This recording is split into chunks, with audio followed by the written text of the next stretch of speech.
another night with the glorious battalion of Pembroke?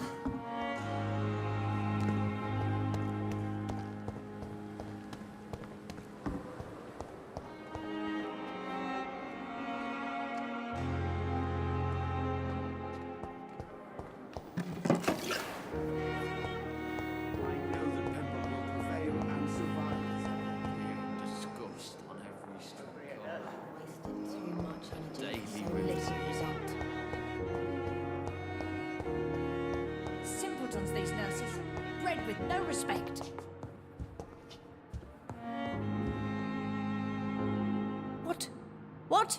What is this? Who are you? Get out of my room. There's no need for alarm, madam. I'm Dr. Reid, the new surgeon. Preposterous. Dr. Reid, you say? I don't want some bumbling intern. Where's Dr. Swansea? Please, calm down, madam. I assure you that I am highly qualified. I'm just back from war duty. How brave. Threatening an old defenseless woman. You know how long I've been a patient here? You've picked the wrong fight.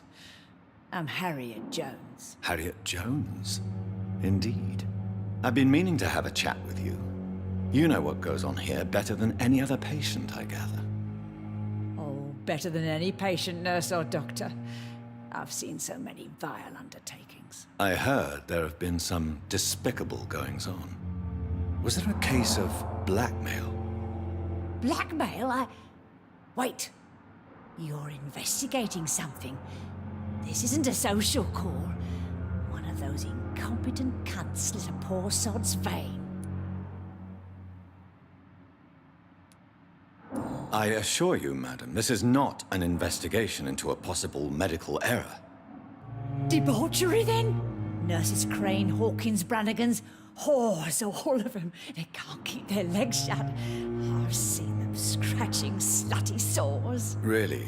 Well, if you have irrefutable proof, I'll not have the staff behaving in such a manner here. This is your business, Doctor, not mine. But I swear one of the nurses is cavorting with some man on hospital hours. Thank you for your time, Miss Jones. You've given me something to go on. See you on the next round.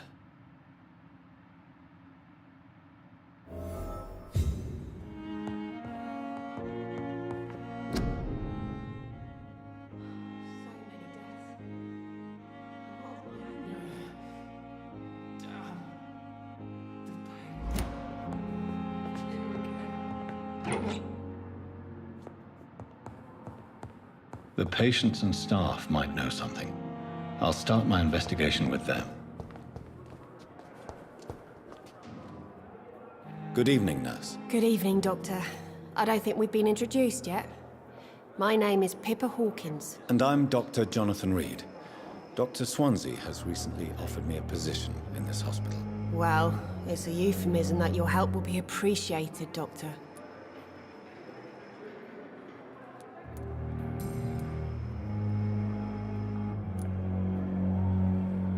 How would you describe the situation at the Pembroke Hospital? It's serious.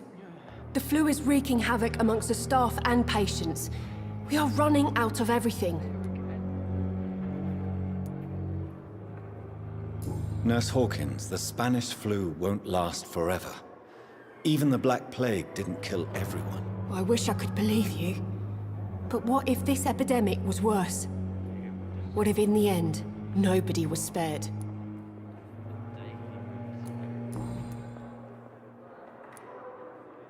How long have you been a nurse? Well, long enough to see that the epidemic is winning. And no matter how qualified you are, don't tell me you'll change that.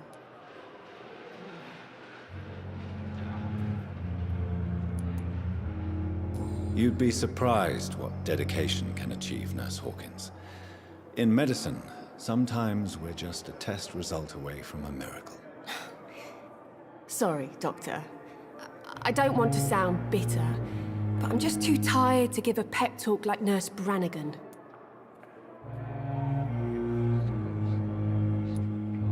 How is the Pembroke staff coping with the epidemic? Well, not well. Milton, the ambulance driver, is even more grumpy than usual, especially concerning doctors. Why is Milton grumpy on a daily basis? Is it just an act? Milton's not the kind of man who's bothered about a bad reputation, whether he deserved it or not.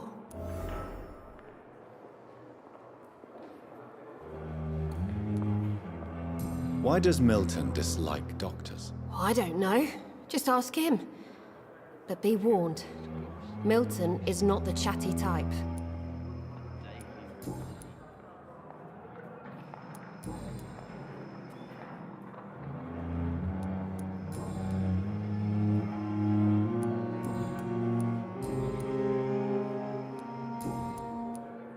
What can you tell me about the strange man visiting one of the nurses during her shift? Let me guess. You spoke with that old shrew, Harriet Jones. Do not pay attention to her, Doctor. She's full of fanciful tales.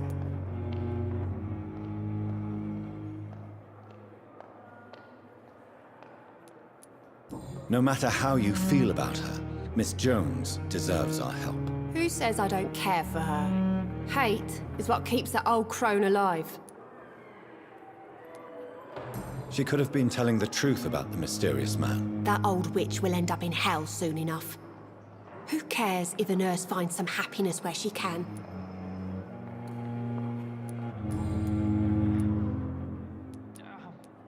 What can you tell me about the strange man visiting one of the nurses during her shift? Let me guess. You spoke with that old shrew, Harriet Jones. Do not pay attention to her, Doctor. She's full of fanciful tales. Goodbye, Nurse Hawkins. Feel disgust on every street corner. I wonder why the Goswicks came here in the first place. Another night of the glorious battalion of Pembroke. It is now or never. Good evening, sir. I'm Dr. Jonathan Reid. I'm new here. I've already heard about you, Dr. Reid. I'm Milton Hooks, the ambulance driver for this shithole of a hospital. That's quite a blunt introduction, Mr. Hooks. You can call me Milton. I like to speak my mind, Dr. Reid. Perk of the job. Don't judge me, and I won't judge you. I'm not sure I understand what you're talking about. Well, I'm no doctor, but I'm pretty sure a gun can't be used as a surgical instrument. You have a keen eye.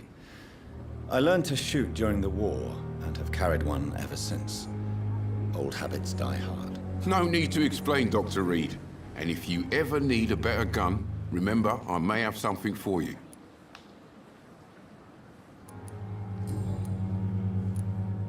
How is the situation around here? You want to hear the situation is all right? It's fucking awful. We lack everything, and it's getting worse every day. So what do you do exactly in this hospital? Apart from smuggling guns, I mean. I've been an ambulance driver since... too long, I guess.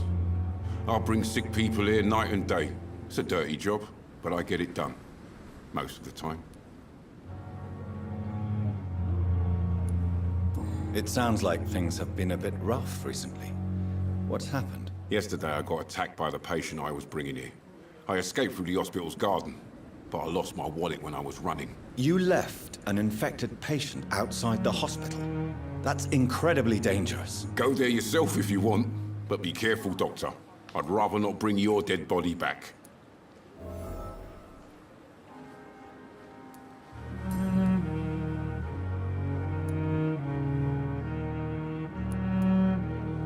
Are you really smuggling weapons through the hospital? And why not?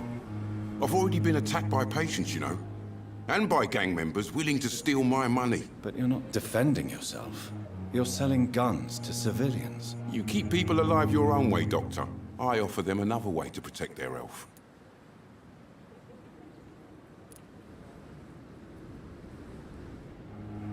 Why do you have such a mediocre reputation among your colleagues, Milton? Fuck them. Nobody knows the horrors I've seen since working here. This city was sick long before the epidemic, Dr. Reid. I know it's a difficult task, but correct me if I'm wrong. Is this not the job you are paid to do? I've seen babies left to die while their brothers were properly fed. Underage girls and boys sold to all manner of perverts. I'm sorry, I don't know what to say. Yeah, exactly. We lack words. So excuse me if I don't look on the bright side of life.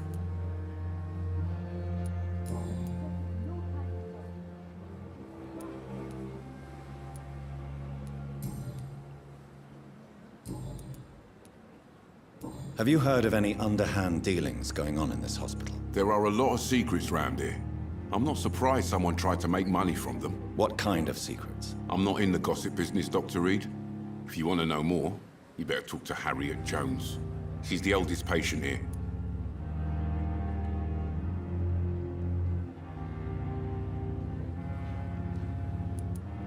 Goodbye, Milton.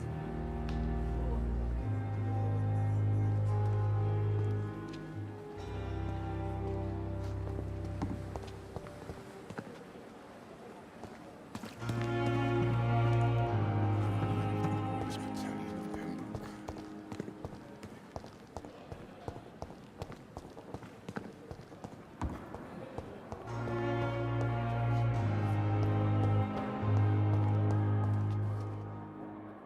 Good evening, miss. I'm Dr. Reid, the new surgeon at the Pembroke Hospital. And who are you? Your name has no meaning to me, mortal. You're nothing but dust blown by the winds of eternity. I beg your pardon? What are you begging for, mortal? My clemency? Well, tonight maybe I'm inclined to mercy. You'll never forget the night you met Thelma Howcroft. You keep calling me mortal. Why is that? And if I'm mortal, what are you? Well, Dr. Reid, if you must know, I'm a vampire.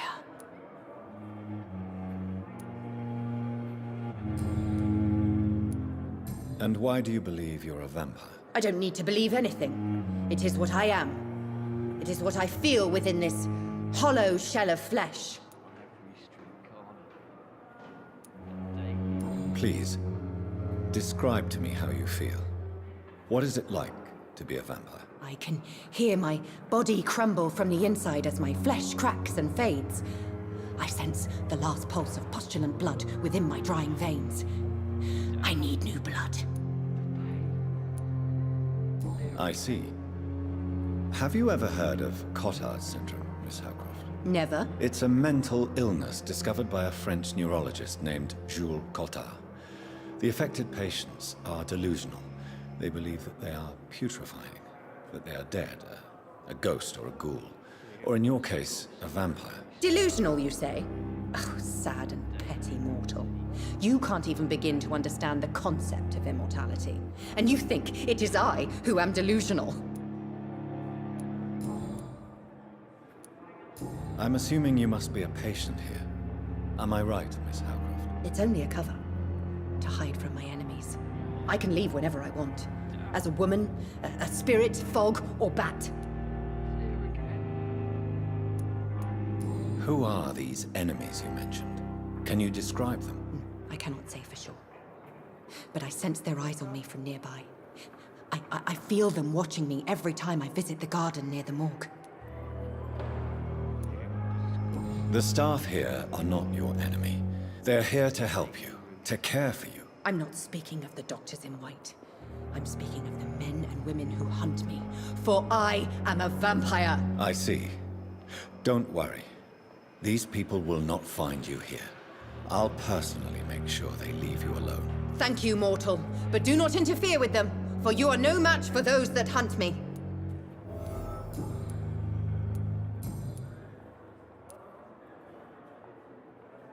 Have you heard of any blackmailing going on within these walls?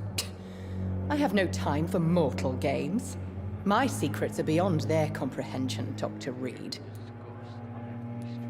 I'll leave you, Mistress of the Dark, to your nocturnal activities.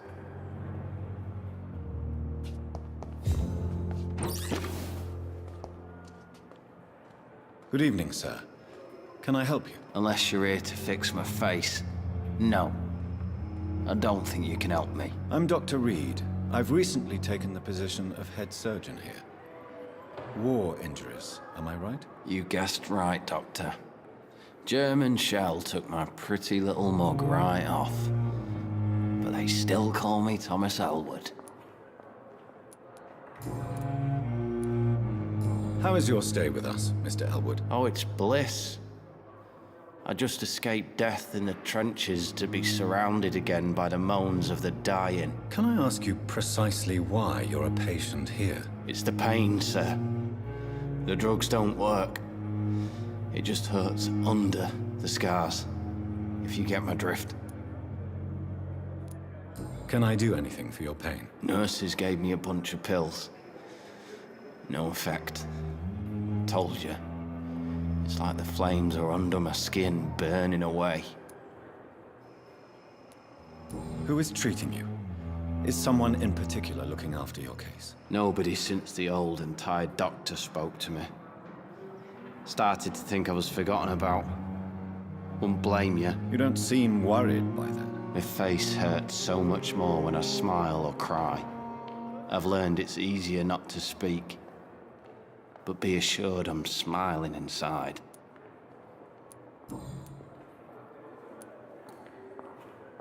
Why do you feel responsible for the injury, Thomas? What really happened? I wasn't disfigured by any German shells. It happened during my leave. It was an accident. Why lie about it? Come on. It's one thing to come back disfigured by the Germans, and it's another to get injured in an accident that could have happened to anybody. Reconstructive surgery has been very successful for some soldiers. I don't want to wear a bloody mask for the rest of my life. I'd rather stay here and just be forgotten.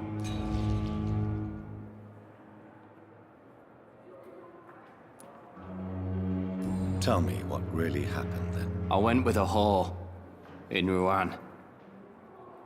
Dead drunk I was. The hotel was a shithole. There was a fire that night. Did you start the fire? Were you trying to avoid going back to the front? That's not uncommon, you know. No. It's just that I was asleep when the flames reached the room. The girl was long gone.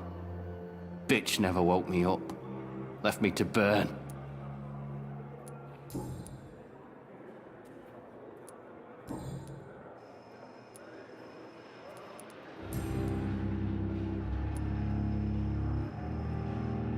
How close are you to Miss Hallcroft? Are you aware that she thinks she is a vampire? To wait for her next nibble is the best reason to stay here. Every time she approaches my bed, she treats me like something tasty.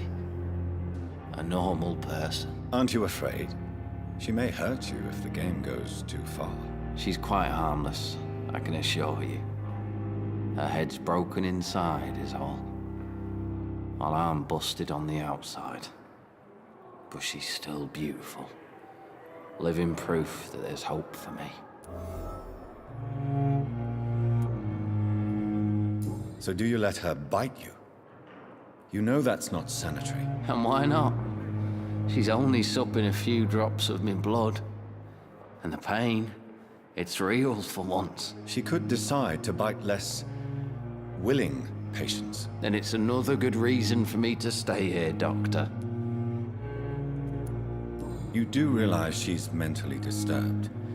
It's called the Cotard syndrome. She truly believes she's a vampire. In her madness, she never refers to my scars. And frankly, if I could, I'd join her world.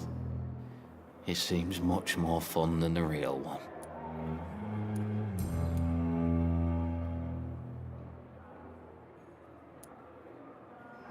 Where were you stationed, sir? Did you serve for long? I really don't want to talk about all this shit. No offense. I was pushing too much. I served in France myself. I just wanted to know what happened to you. You were an officer, weren't you? Then I doubt we fought the same war, sir. No offense. Have you heard rumors of underhand dealings in the hospital? If you want to know what's going on here, you better talk to Miss Jones. She knows everything. Especially what she shouldn't. Goodbye for now, Mr. Elwood. Damn.